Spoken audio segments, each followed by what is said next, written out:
Listen to me, I said this is a real situation and the government has to do something about it. What are you trying to insinuate? All these people looting Nigeria's money? This is Nigeria Info, in the heart of Nigeria. 92.3. We are Nigeria Info. To thrive in a fast-changing world. Tune in to 92.3 Nigeria Info for the best of news, talk and sports 24/7.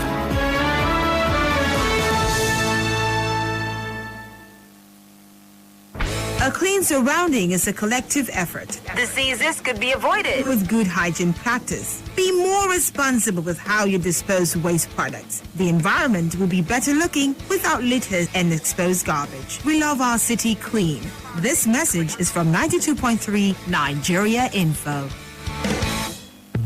Our freedom depends on our proactive responsibilities. Let's talk, act, and be about development. With one voice, our potential is realized. This is your number one news, talk, and sports radio station. 92.3 Nigeria Info. I am listening.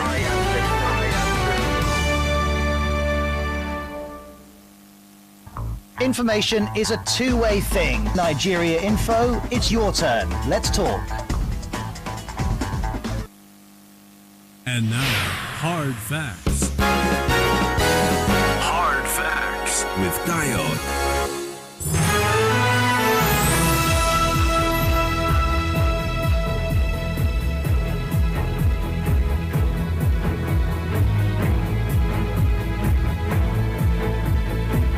Hello, good afternoon to you. Welcome to Hard Facts at 92.3 Nigeria Info in Hereford, Harcourt. I'm Dio. 10 minutes gone past 3 p.m.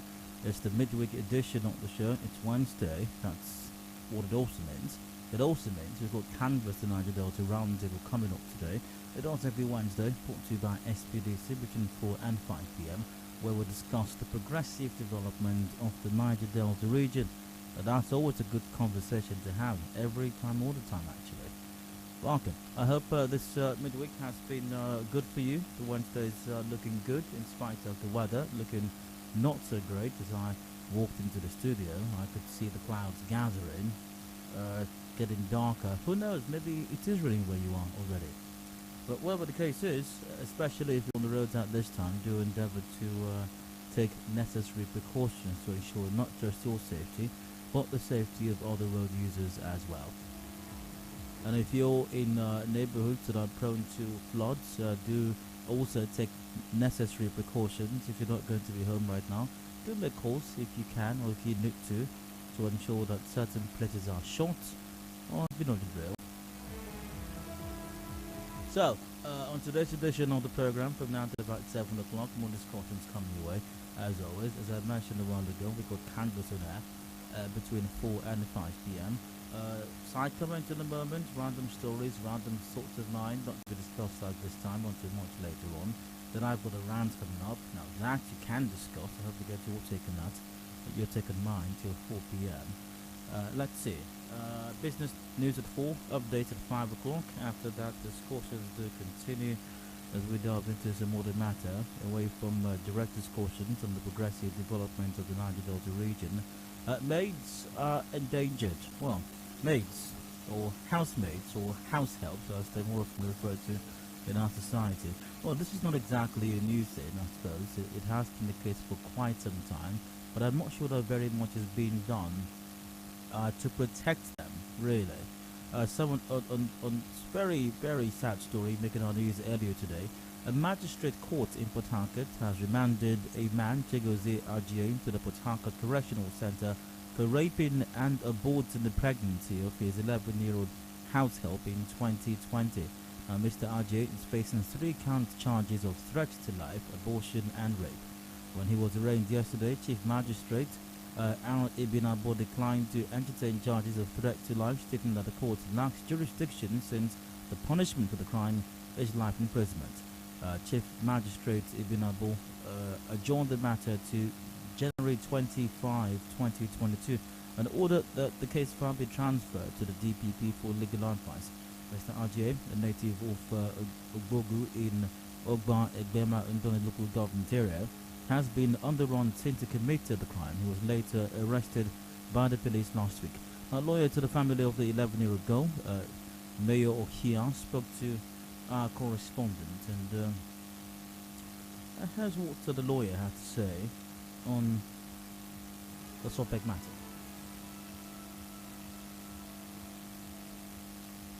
At the end of the day, the court doesn't have jurisdiction, so he was reminded. So the rape of a girl of at the age of 11 years, they raped her and impregnated her.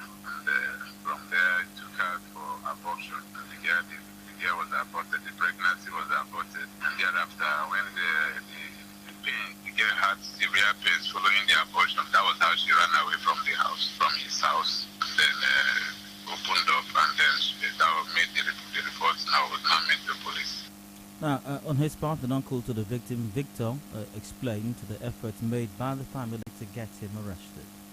This happened at Oboku. When he pregnant the girl, he took the girl to Price Medical, Omoko, abort the pregnancy. After everything, this girl fainted from the theater. When he heard that I reported this matter at Obite police station, they released him in absentia. They invited him to come. He refused coming. He ran away. The day we went to his house to pick him, he called us back. The kidnappers come to his house to kidnap him. He was running out. He was hiding. Arrested him in Port Harcourt here. He took the police 9 months and some weeks for his arrest. So now, let them send him to court. Now, obviously, the man is innocent. The accused is innocent until proven guilty. And this conversation, which we will have in the 5 o'clock hour, is not intended in any way to determine his guilt or innocence. The courts definitely have the powers and the rights to do that. That will be done on this show. However, there is no denying the fact that house helps or housemaids have been on the receiving end of various forms and degrees of abuses for as long as anyone can remember. And it is the case in many of these instances, if not most of them, because more often than not, these house helps or housemaids are minors. As happened in this case, the house help in question was 11 years old at the time the crime was allegedly committed. 11-year-old is definitely a minor. So, amongst several other matters, what we're going to be focusing on later on in the 5 o'clock hour, should a ban be placed on minors serving as maids? Now, I know we have different laws. We have several laws that one could cite, talking about, child protection, child rights, protecting children from all forms of abuse and child trafficking. And one could argue that this might be a form of child trafficking. But our society has found different ways to explain it away, to excuse it somewhat. It's covered up sometimes in the guise of some family member or relation sending their child to you in the city to take care of and send the child to school. And in return for that, the child will help you, simply help you with some of your house chores.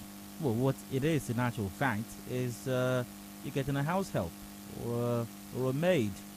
So should the ban be placed strictly on that minors cannot serve as maids in whatever form or in whatever guise? I don't know if that's even possible, because I don't know. But I'd like to get your take on that still. In the 5 o'clock hour, after the news update, headlines 5:30, major news at 6 p.m, and open season comes about to that, during which every matter discussed on the show, mentioned by myself, including my side comments, will be up for discussion. At about 7, the show comes to an end. It's another Champions League night. It is Wednesday. The sports gang will be on hand to bring you all the action, possibly a recap of last night's games, and what to expect from tonight's matches as well. And all the action from other major sporting activities rolled over. So pretty much that's the show today. Let's get right into it then.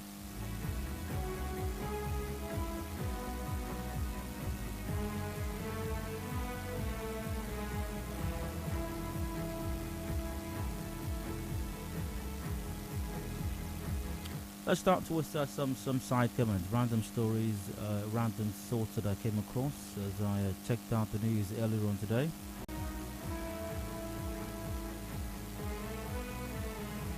Of course, I reminded this matter said not for discussion at this time. Now, the River State government said it will not abandon the Port Harcourt water supply and sanitation project. Commissioner for Water Resources and Rural Development, Tamino Sisi Gojaja, said they shortly after inspecting the ongoing construction work at Rumola, Diobu, Moscow Road and Borokiri pump stations. Dr. Gogo said water reticulation has begun in Eliozu and Rumokuru axis of Port Harcourt. Well, a lot has been said about this water project. It's taken a few years now, I do believe. Maybe I don't know, maybe 2 years thereabouts, give or take, something like that. I know I've had a few discussions with the commissioner on the subject matter, and even before the second term of the governor, in his first term, I believe was when this project was conceived. I remember having an interview or two on this project. With an individual that was connected to it. I don't quite remember the details right now, but I think I do remember correctly that this project was first conceived during the first term of the governor. Well, fingers crossed. I do hope that beyond commissioning, so beyond a few scattered work here and there, I do hope that something truly productive and commendable does take place, not just a few taps or pumps running here and there, but I think the actual vision is to have people have water running in their homes. And it's remarkable, really. This is 2021 and we're talking about people having water running in their homes in Nigeria, the big brother of Africa, I believe, the largest concentration of black Africans and all of the other stuff, and largest GDP in Africa, and I can go on and on and on. But wow, it's remarkable, isn't it? It's truly remarkable. But I do hope once again that the Libre State government get the hang of the situation and the project does see the light of day. And once again, not just a few pumps and taps scattered here and there running, and we go on cut tapes. But actual people can turn on their taps in their homes and they have water, and not the kind that comes from the boreholes that they have to dig themselves, because I don't think anyone can construct a building in Port Harcourt or anywhere in River State for that matter without ensuring that they construct a borehole as well. That's interesting, really.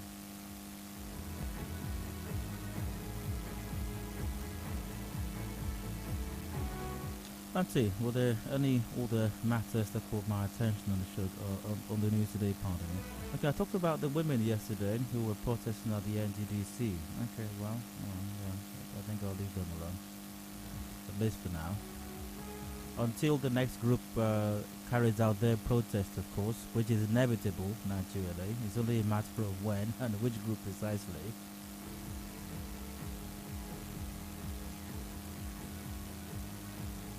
There's a lot of thanking of His Excellency for awarding road contracts. That's to be expected as well. I perceive that in the coming days, a lot more individuals and groups and organizations, some of them might even be formed, emergency style, be formed between today and tomorrow morning with a view of thanking His Excellency for awarding the contracts. Not to worry. Once again, that's very much to be expected. If you haven't thanked His Excellency yet, make sure to join the queue of people who are desperate to thank him. We take jingles as well, announcements. We have a very functional marketing department, so please stop by. We have a marketing office in town as well, making it easy for you to pay for your advertorials, thanking His Excellency for all the projects or contracts that have been awarded.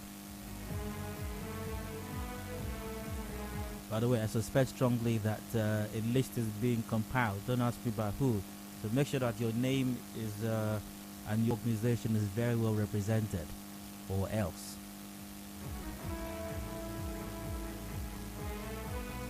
And the controversy still rages on regarding the work of the Lagos State Panel, judicial inquiry onto the NSAS protest in Lagos. Minister of Information and Culture, Lai Mohammed, says the Lagos NSAS report is totally false and misleading. Briefing newsmen in Abuja yesterday, the minister said the panel did not carry out proper investigation. He maintained that there was no case of abuse by security operatives on October 20 last year at the Lekki tollgate. Let's hear what Mr. Minister had to say on the issue this moment. So here we are. There is absolutely nothing in the report that is circulating to make us change our stand that there was no massacre at the Lekki toll gate on October 20th, 2020. For us to change our stand, a well-investigated report of the incident that meets all required standards and will withstand every scrutiny must be produced and presented to the public. The report in circulation does not meet those requirements. Quite interesting, really. Quite the irony. I mean, I don't know if you watched the minister's address or press conference. I did actually, and he made a very strong effort at suggesting or indicating that the report circulating can't be seen or considered to be an official document since it is termed leaked. But it's also ironic how that this document is considered leaked and not official by the federal government, yet the federal government, through the Minister of Information, is weighing in on a leaked document that they say is not official. Very interesting indeed. The minister said the federal government remains fully committed towards protecting the rights of all Nigerians, as well as ensuring the adequate welfare of all security personnel. Really? Really? But here's what he said. The federal government has never condoned the abuse of the rights of Nigerians by security agencies under any guise. Hence, it disbanded SAS and encouraged states to set up the panels to investigate reports of human rights abuses allegedly committed by disbanded SAS personnel. The 37 policemen and 6 soldiers who died across the country during the NSAS protests are also Nigerians, and they're human beings and should not be forgotten. If the federal government or government in Nigeria generally does not condone the abuse of the rights of Nigerians by security agents, why did the government wait until an NSAS protest before taking any kind of action? And the question is, and another question is, whatever action was taken by the government as a result of the NSAS protest, has it truly addressed the concerns of Nigerians regarding the activities or the high-handedness, even the criminal tendencies of security operators in the country? Have the abuses ended? Have the rights abuses ended? Have the extortions ended? Has the intimidation ended? Has the robbery ended? Has the the kidnapping, even in some cases, maybe even extrajudicial killings, has it ended? The sorry state in which even the security personnel, aka the police and others, have to conduct their affairs, has it ended? Are they getting money for fuel now? Are they getting money for boots and buttons now? Are they getting money for all those things now? The things they claim is the reason that they shoot young people on the roads for 1,000 or for 100 naira or 50 naira. Have those reasons been attended to, Mr. Minister and the federal government? While reacting to this, a member of the Lagos State Judicial Panel of Inquiry, Temitope Majikudumi, says the federal government is discrediting the Lekki Tollgate report because they are afraid to penalize the police and military for their actions at the Lekki Tollgate. Let's see what Majikudumi had to say about this, well, his position, that is, and here we go. They keep pitching the people against the military and the police only because they are afraid to bring these people to book. They are afraid to bring the military, the police. They are afraid to punish them for the wrongdoing. Why? Because they use them. Whatever action that they have gone to do there, it was a discussion they know about. And it is very difficult for them to now bring those same people to book. It is why they are discrediting the report. And they are trying to throw all of the panelists under the bus. It is very wicked of these people. The government should take the truth as it has been submitted. Maybe Dr. Majikudumi has a point. Maybe he has a point. If we consider the antecedents of governments in Nigeria, and I use governments in plural, the federal government, state government, even non-existent local government as well, it might lend some credence to his theory, really. I mean, how many times do you hear government in Nigeria really speak out against security operatives, especially when it has to do with abuses rights abuses or abuses of the rights of Nigerians. How often do you hear that? Not very often, if ever at all. The only time you hear politicians speak out against government more often than not is when the elections are coming. That's when people begin to have discover video evidence of meetings in Abuja where commissioners of police and other top people are conniving to assassinate them. And then Nigerians are going to be urged to stand up and resist security agents, wear their gyms and protect their votes. That's it, basically. You know, other times when civilians are tortured, when they are extorted, when they are even killed, government is quiet. At federal level, at state level, it's quiet. Nobody talks. But if unfortunately, a police officer, for example, is killed tomorrow, 20 million and all kinds of millions will start to rain. It's going to be raining money. That is going to be raining money all over the place. Nobody should be killed, by the way.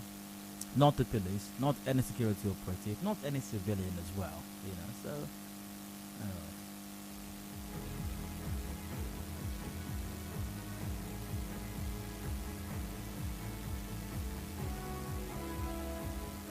Let's see, anything else catch my attention? The federal government has suspended the inauguration of the newly constituted board of the NNPC earlier scheduled for today. Secretary to the government of the Federation, Boss Mr. Farr, in a statement said a new date for the inauguration of the board will be announced in due course. It's interesting, really. Almost everything that has to do with the oil and gas sector in Nigeria takes forever. Even boards, it takes forever to inaugurate. Forensic audit reports takes forever to get. When the audit has been done, it takes forever for another committee to check on it. After that, it takes forever to be made public. It takes forever to review it. It takes forever to constitute a board. It takes forever to do everything. It's remarkable indeed. Anyways, I think I'll wrap up today's comments on that note. I suppose I'll go for a break. When I return, I've got a rant coming up. Please stay with us. Oh, just a moment. But before then, did I miss out on anything here? Hi, actually surprised. The River State governor is still talking about water project. During his first tenure, the governor received an award from a US-based organization for sustainable urban renewal and provision of potable water to the residents of the underprivileged. So where is this one coming from? Well, it's been a project in, it's been going on for a while actually, but I don't know. I just don't want to thank His Excellency. I want to dance for His Excellency. Please, how do I go about that? That's on Biodun. Put your ear to the ground. Check the internet. I'm sure that commissioning of something or the other or groundbreaking ceremonies are going to commence in earnest. 2023 is around the corner. So rest assured. Oh, we still have some flyovers under construction. Some road contracts have been awarded, so get ready. I'm sure the River State government will release a timetable sometime soon as to these ceremonies. Remember, groundbreakings. What's the other one again?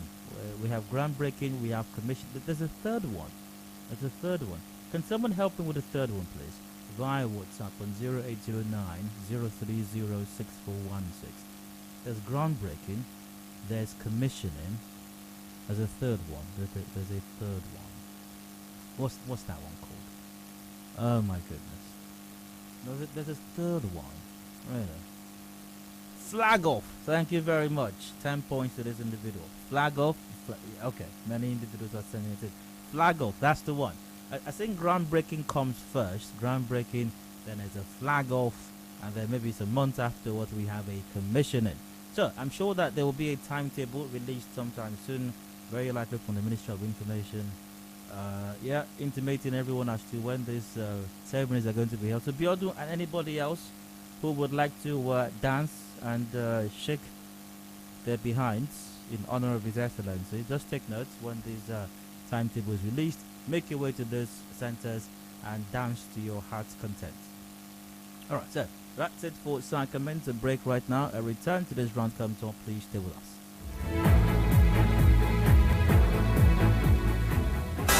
Keeping up with political issues and developments around you only on Nigeria Info.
Information is a two-way thing. Nigeria Info, it's your turn. Let's talk.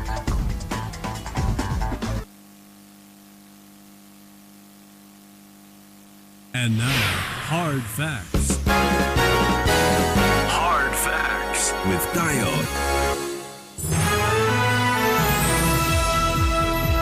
And welcome back. It is Hard Facts 90.3 Nigeria Info and Herringford Harkett and Dayo. 24 minutes ago before 4 p.m. Now, it's very likely that you've heard the saying, if you can't do the time, don't do the crime.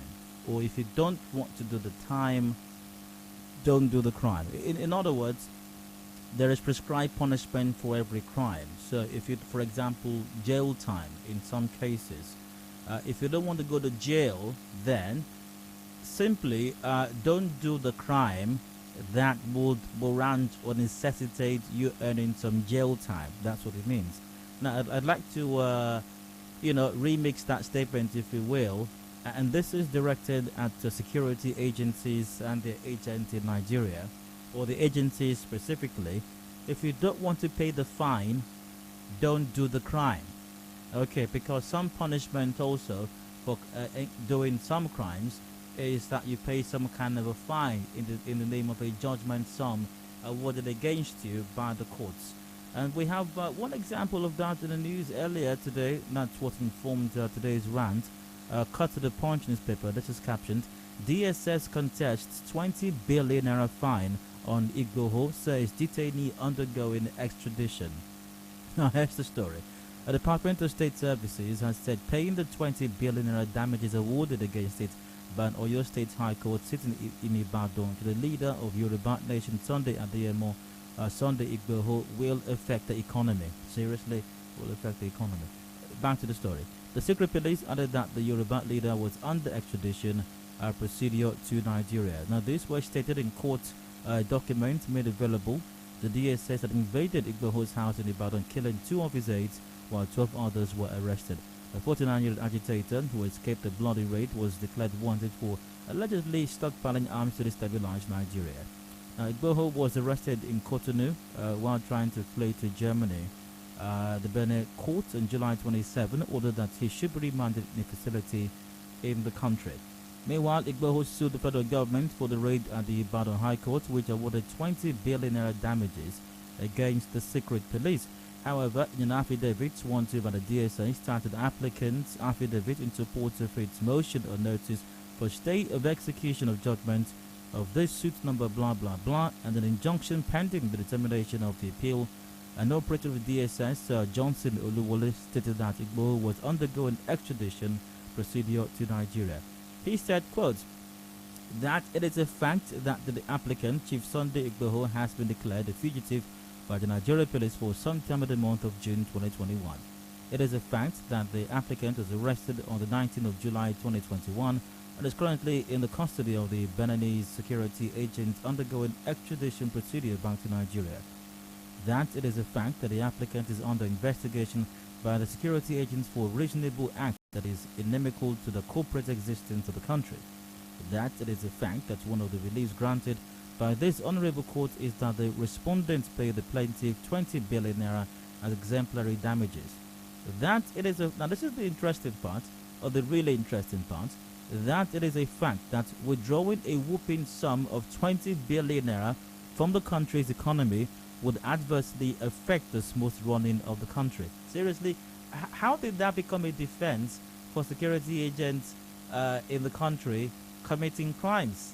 That the money will be too much to release to bring out from the economy. So if you don't want a court to award 20 billion naira against you for any reason, then don't commit a crime that will make a court, or don't engage in acts that will make a court award 20 billion naira against you. It's as simple as that.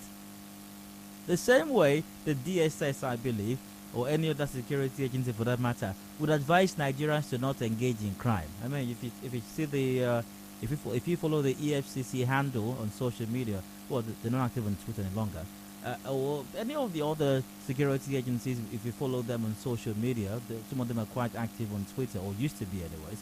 They advise Nigerians, the EFCC especially, advise Nigerians to not engage in crime.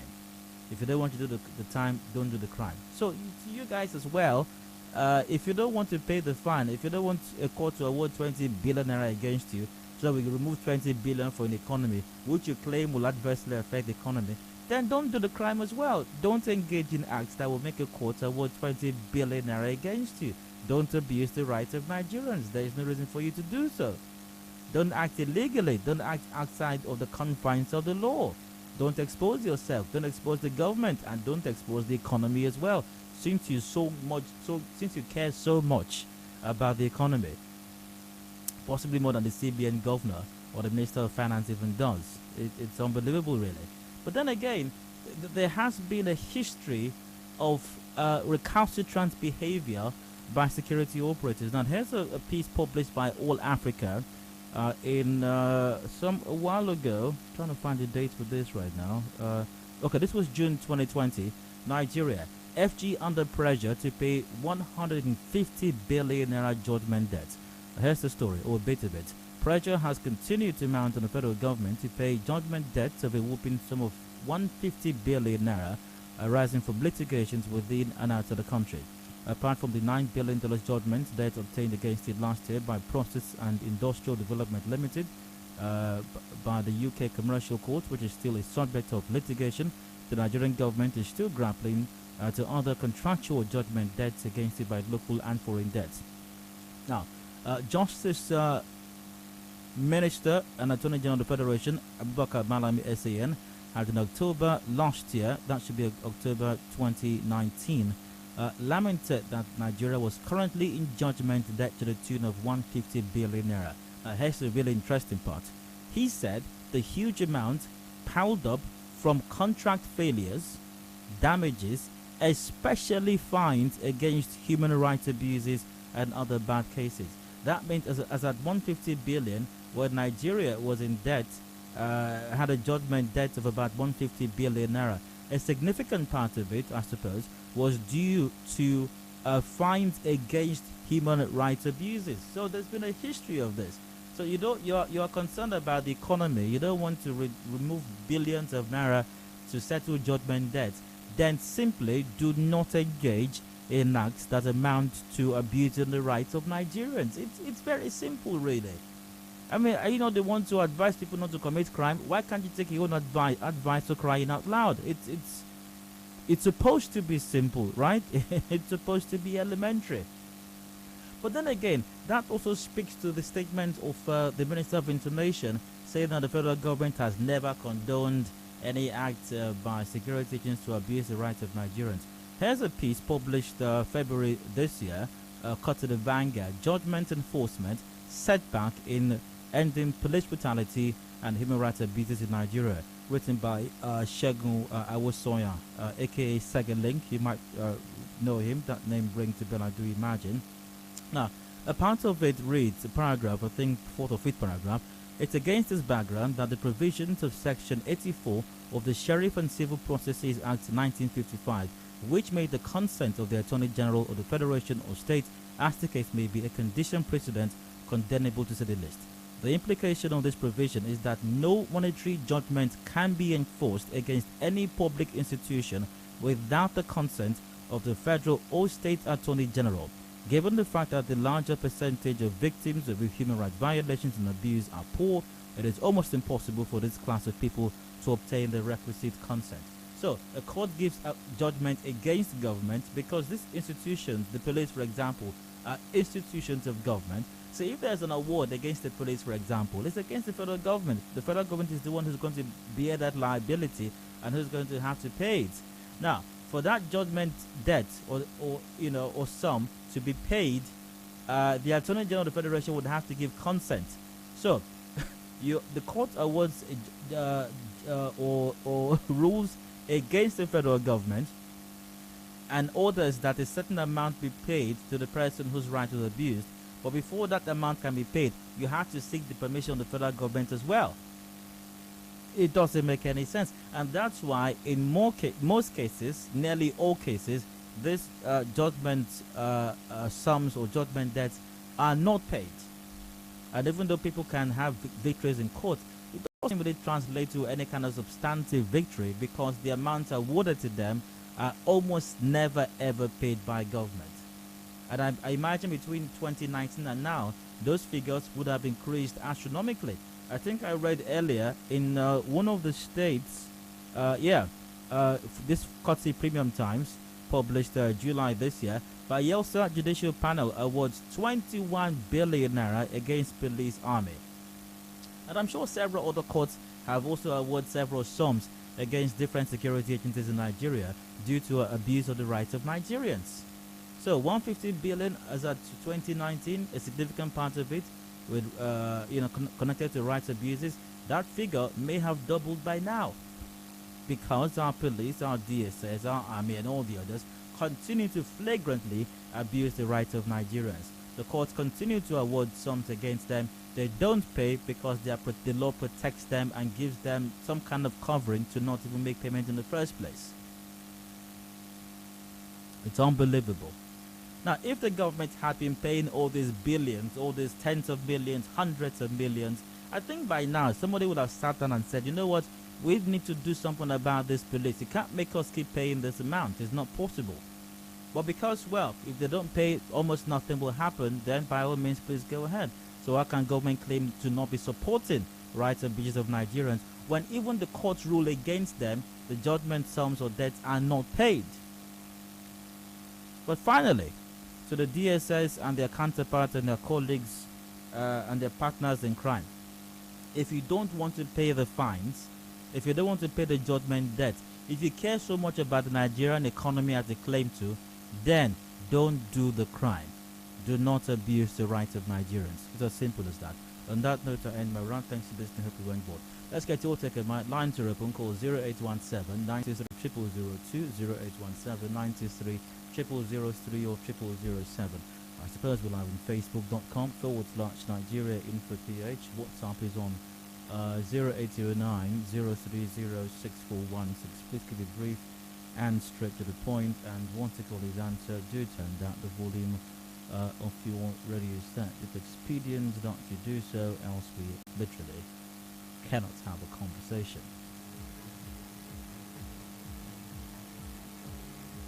Let's look at the third line now. Hello, hard fact, you're welcome.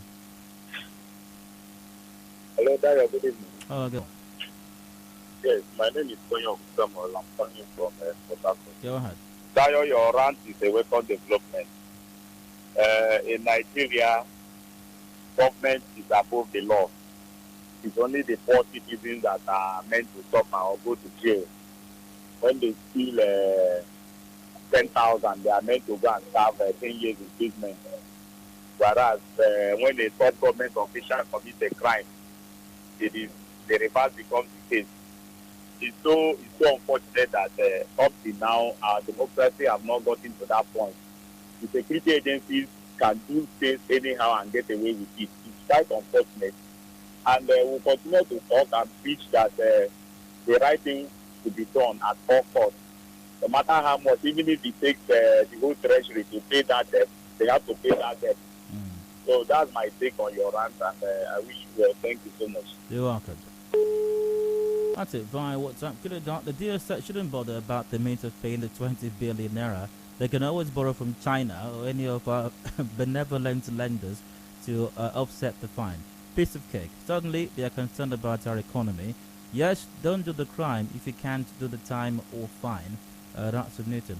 Hello, Don. It's very unfortunate indeed. That's from good news. Hello, how's it? You're welcome. Hello, Hi there, go ahead. Yep. The thing is that when I was listening to our information, I was looking at people. I apologize, the line's not clear. Do call back if you can. Sorry about that. Once again, the lines are open. Call 0817 93 0002 or 0003 or 0007. Also, a reminder, we're live on facebook.com / Nigeria Info PH. Let's get your ticket. We've got a commercial break coming up shortly. Business news at 4, Canvas and Air afterwards. Hello, hard factor, welcome. Hello, Dayo. Hi, good afternoon. Go ahead. Yes, I'm Chima, calling you from Port Harcourt. Go ahead, please. Hello? Hello? Hello, Dayo. Hi, go on. I said when I was listening to Minister of Information yesterday, I was like confused there because I don't know if himself listened to himself. Look at the Nigeria that we have a lot of police brutality panel of these things. After all these things, and you are still coming out to tell us that this government, this particular government, that they respect the right of which is the APC government that respect the right of human. They should pay the money. They should pay. They should go and look for where they can borrow. After all, they have just borrowed. They should go and borrow and pay. After all, the next thing I think we should do something. We should do something more. End borrowing. So yes, we should do something. We should borrow to pay judgment against the police. No, end borrowing. Buhari should stop borrowing. No, but you were saying that they should borrow to pay judgment debts against the police. Yeah, now after that one, then we can go ahead and do end borrowing. It's too much. All right. Another 8 minutes before 4 p.m.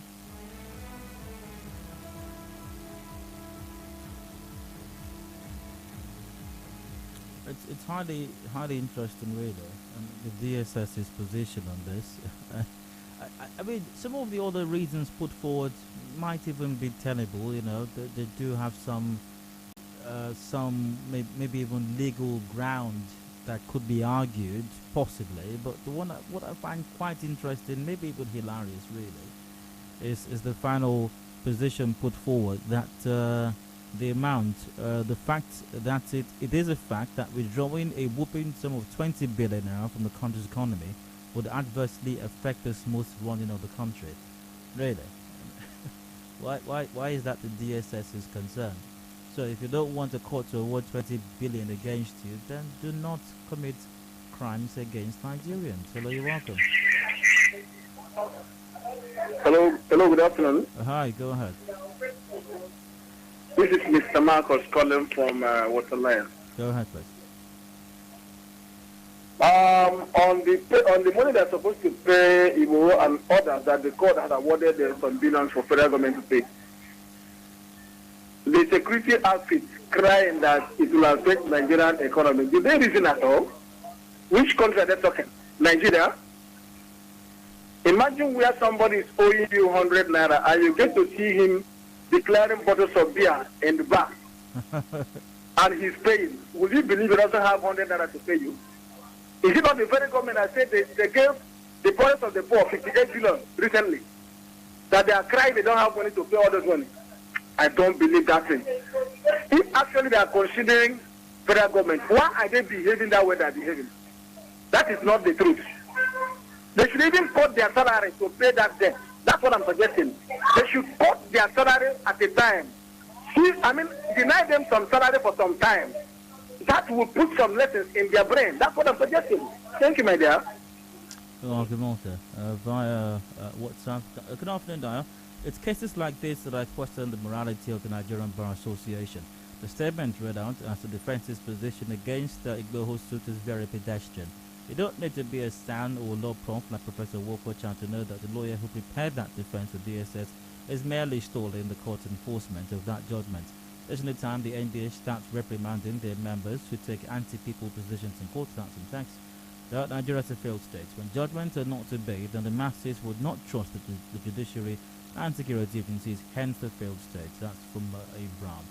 Hello, Dial. The court's judgment in favor of Igboho is indeed a great development. I can only wish that the courts will give individuals whose rights have been violated or abused speedy judgment against security agents. This, maybe, just maybe, could be an only way to correct the excesses of these overzealous and criminal agents, as long as the judgments continue to put holes in the pockets of these callous governments. That's injustice. Good Dial. Like I always ask, what did the police of federal government refuse? That's from Charles. Oh well. They have refused to pay salary. Emmanuel Uzadimak goes, our judiciary is never independent. Why seek the permission of the Attorney General? Let them pay, the money will still be recycled in Nigeria. Well, it's not the judiciary that's seeking the permission of the Attorney General, actually. That's just what the law says. The judiciary has played its own role by delivering judgment against the police, as might be the case. What the law says is, afterwards, the Attorney General must give consent for that judgment to be effected. That's what the law says. It's faulty, it's questionable, needs to be reviewed, but for the moment, that's what the law says. The court should freeze police salary and budget accounts to pay this fine. That's from a Ben. Well, Ben, that might make some sense also, but once again, very important to note that what the law says is that the Attorney General must give consent before such judgment debts can be settled. And of course, more often than not, the Attorney General does not give such consent. Remarkable, isn't it? Absolutely. But finally to our friends, aka police officers, aka not our men, aka our boys, and the other security agencies out there. If you don't want to pay the fine, if you can't pay if you care so much about the economy, like the DSS does, I still find that quite hilarious, really. Then do not abuse the rights of Nigerians. If you don't want courts to award 20 billion or any other sum against you for that matter, it's simple. Do not abuse the rights of Nigerians. Do not be criminals. Remove the armed robbers from amongst you. It's as simple as that. Really. A commercial break right now. We've got business news, top of the hour at 4 p.m. Canvas and Adedayo Elusakin. If it comes back to that, do please stay with us.